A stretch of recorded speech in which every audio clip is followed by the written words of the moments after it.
नमस्कार दोस्तों, मैं हूं अतुल सिंह। दोस्तों, भारत का संविधान सिर्फ एक लीगल डॉक्यूमेंट नहीं है, बल्कि देश की डेमोक्रेटिक सोल का प्रतिनिधित्व करता है। इसने हर नागरिक को freedom of speech, personal liberty, judicial protection और अकाउंटेबल गवर्नेंस जैसे मूल अधिकार दिए हैं। लेकिन 25 जून 1975 को भारत ने अपने डेमोक्रेटिक इतिहास का सबसे कठिन और विवादित दौर देखा, जब नेशनल इमरजेंसी लागू की गई। ये घटना केवल एक पॉलिटिकल डिसीजन नहीं है, बल्कि गवर्नेंस, कॉन्स्टिट्यूशनल मोरालिटी और डेमोक्रेटिक इंस्टीट्यूशंस की रेजिलियंस की सबसे बड़ी परीक्षा बन गई। आज लगभग आधी सदी बाद भी इमरजेंसी का अध्ययन इसलिए इंपॉर्टेंट है क्योंकि ये याद दिलाता है कि किसी भी लोकतंत्र की सबसे बड़ी ताकत उसके इंस्टीट्यूशंस, कॉन्स्टिट्यूशनल चेक्स और बैलेंसेस और इन्फॉर्म्ड सिटीजन्स होते हैं। इमरजेंसी के बैकग्राउंड को बात करें तो 1971 के लोकसभा चुनाव और उसके बाद शुरू हुए लीगल और पॉलिटिकल डेवलपमेंट से जुड़ी हुई है।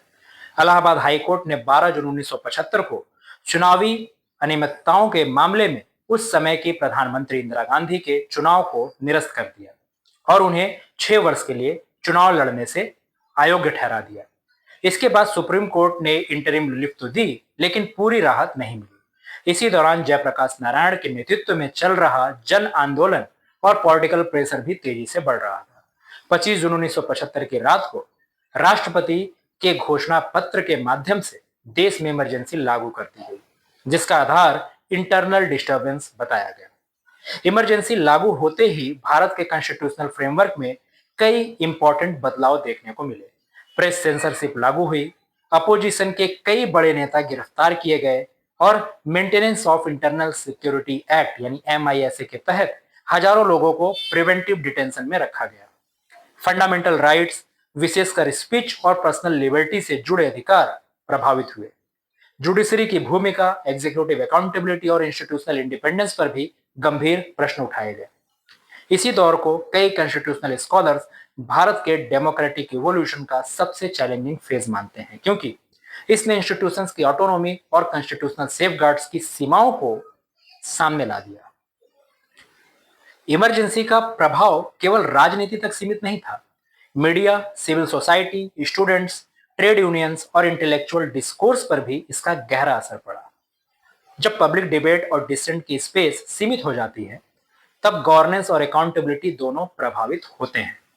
इसी वजह से इमरजेंसी के दौर आज भी कॉन्स्टिट्यूशनल लॉ, पॉलिटिकल साइंस और पब्लिक एडमिनिस्ट्रेशन के अध्ययन में एक इंपॉर्टेंट केस स्टडी के रूप में पढ़ा जाता है। इस पीरियड ने यह स्पष्ट किया कि डेमोक्रेसी सिर्फ इलेक्शन का नाम नहीं, बल्कि free institution, independent judiciary, responsible media और एक्टिव सिविल सोसाइटी का सामूहिक फ्रेमवर्क है। इमरजेंसी के बाद भारत ने अपने कॉन्स्टिट्यूशनल सेफगार्ड को और भी मजबूत बनाने की दिशा में कई कदम उठाए। जनता पार्टी की सरकार के दौरान 44th कॉन्स्टिट्यूशनल अमेंडमेंट के माध्यम से इमरजेंसी प्रोविजंस में इंपॉर्टेंट बदलाव किए गए, जिससे भविष्य में इमरजेंसी का प्रयोग अधिक कठोर कॉन्स्टिट्यूशनल चेक्स के अधीन हो गया। इस अमेंडमेंट ने पर्सनल लिबर्टी और जुडिशियल प्रोटेक्शन को भी पहले की तुलना में अधिक सुरक्षा प्रदान की। इससे यह संदेश दिया गया कि कॉन्स्टिट्यूशनल एक्सपीरियंस के सीख लेकर डेमोक्रेटिक इंस्टीट्यूशंस को और अधिक रेजिलिएंट बनाना भी लोकतंत्र का एक आवश्यक हिस्सा है। आज के भारत में इमरजेंसी की याद सिर्फ इतिहास को दोहराने के लिए नहीं, बल्कि उससे सीखने के लिए इंपॉर्टेंट मानी जाती है। 2024 में केंद्रीय सरकार ने 25 जून को संविधान हत्या दिवस के रूप में मनाने की घोषणा की, जिसका उद्देश्य इमरजेंसी के दौरान लोकतांत्रिक मूल्यों की रक्षा के लिए संघर्ष करने वाले लोगों को याद करना बताया गया। इस विषय पर अलग अलग राजनीतिक और सामाजिक दृष्टिकोण मौजूद हैं, लेकिन एक बात पर व्यापक सहमति है कि भारत जैसे लोकतंत्र में constitutional values, institutional independence, freedom of expression और रूल ऑफ लॉ को लगातार मजबूत बनाना आवश्यक है। अंत में 1975 की इमरजेंसी भारत के इतिहास का एक ऐसा अध्याय है जो हमें याद दिलाता है कि डेमोक्रेसी की सुरक्षा केवल संविधान के शब्दों से नहीं, बल्कि इंस्टीट्यूशंस की स्वतंत्रता, अकाउंटेबल गवर्नेंस और जागरूक नागरिकों से होती है। इतिहास की सबसे बड़ी सीख यही है कि लोकतंत्र तभी मजबूत रहता है जब मतभेदों का समाधान कॉन्स्टिट्यूशनल फ्रेमवर्क के अंदर डायलॉग, डिबेट और डेमोक्रेटिक प्रोसेसेस के माध्यम से किया जाए। इसी दृष्टिकोण से इमरजेंसी का अध्ययन सिर्फ अतीत को समझने का माध्यम नहीं, बल्कि भारत के भविष्य को और अधिक लोकतांत्रिक, संवेदनशील और संस्थागत रूप से मजबूत बनाने का भी एक अवसर है। धन्यवाद।